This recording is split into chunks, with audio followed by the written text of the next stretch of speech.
Today we are going to be balancing chemical equations with beads. First, a chemical equation shows the chemical formulas of substances that are reacting and the substances that are produced. The number of atoms of the reactants and products need to be balanced. In this lesson, we will discuss balancing chemical equations using beads. According to the law of conservation of mass, when a chemical reaction occurs, the mass of the product should be equal to the mass of the reactants. Therefore, the amount of atoms in each element does not change in the chemical reaction. As a result, the chemical equation that shows the chemical reaction needs to be balanced. A balanced chemical equation occurs when the number of atoms involved in the reactant side is equal to the number of atoms in the product's side. As for the procedure in this part, we are going to use the beads to actually build the chemical reactions. Here are the basic steps that we will need to follow. First, we need to write the unbalanced chemical equation on a piece of paper, as shown here. Next, we are going to build the equation with the beads on the table. So yellow is going to represent carbon, A single element, and green beads are going to represent hydrogen, and I am which is a putting diatomic molecule. The subscript 2 tells us that there are 2 hydrogen atoms.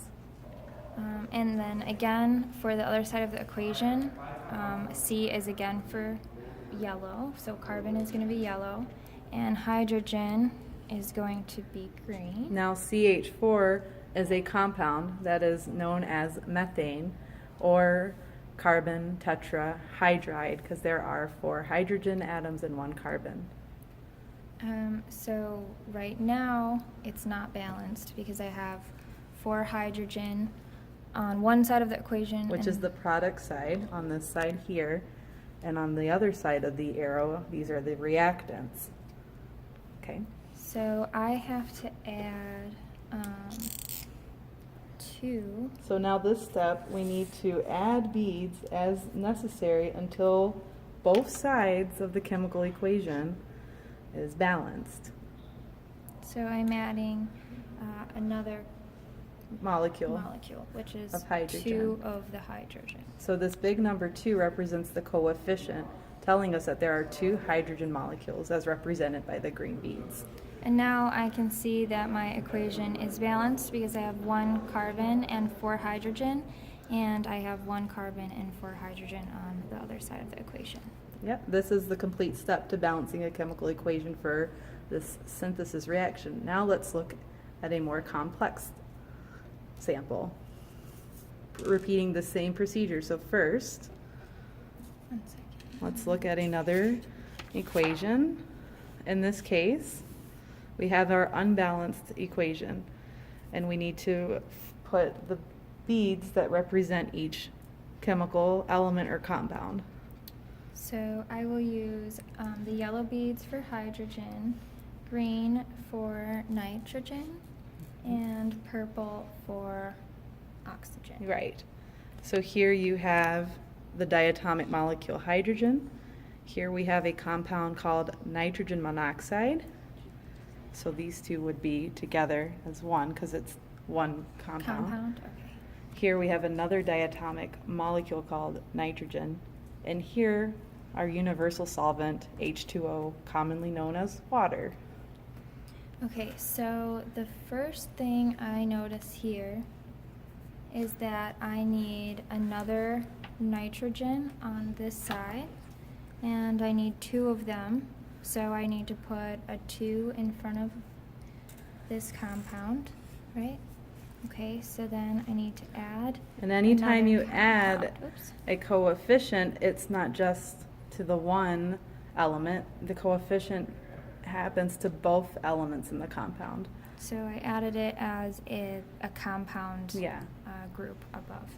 So now if I look at it, I have 2 oxygen on this side, but only 1 on the reactant side. This is the product side. The after product the side? yeah.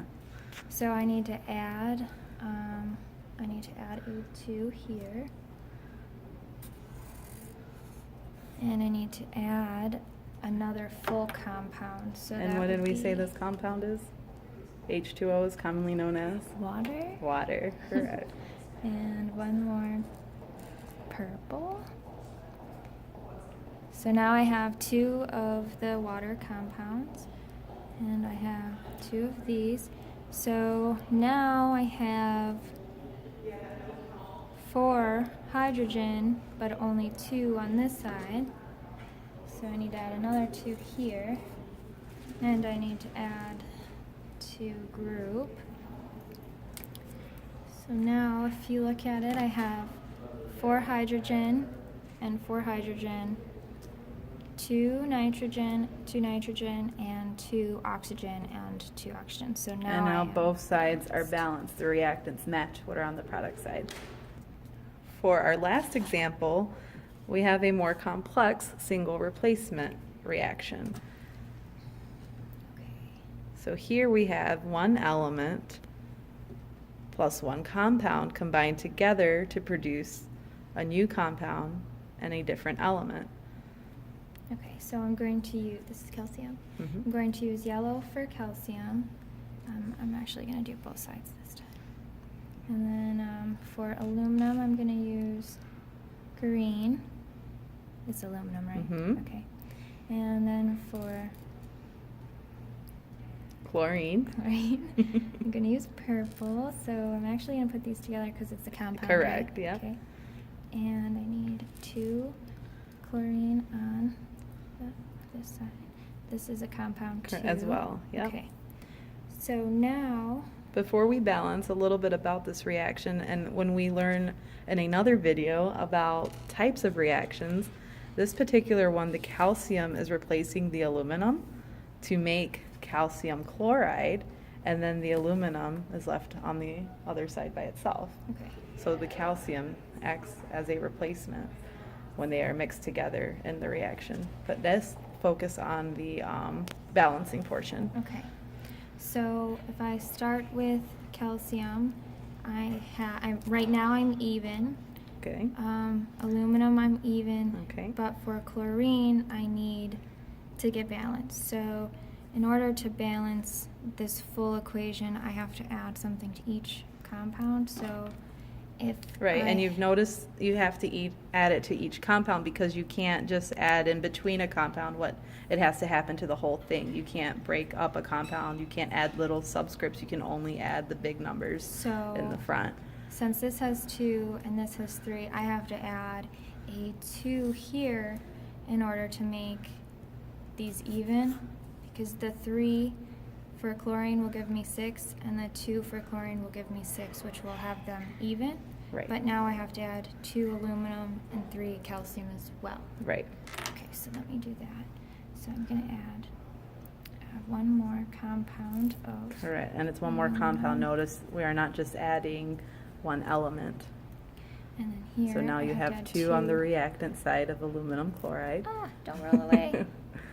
And now you're going to have 3 on the product side of calcium Okay. chloride.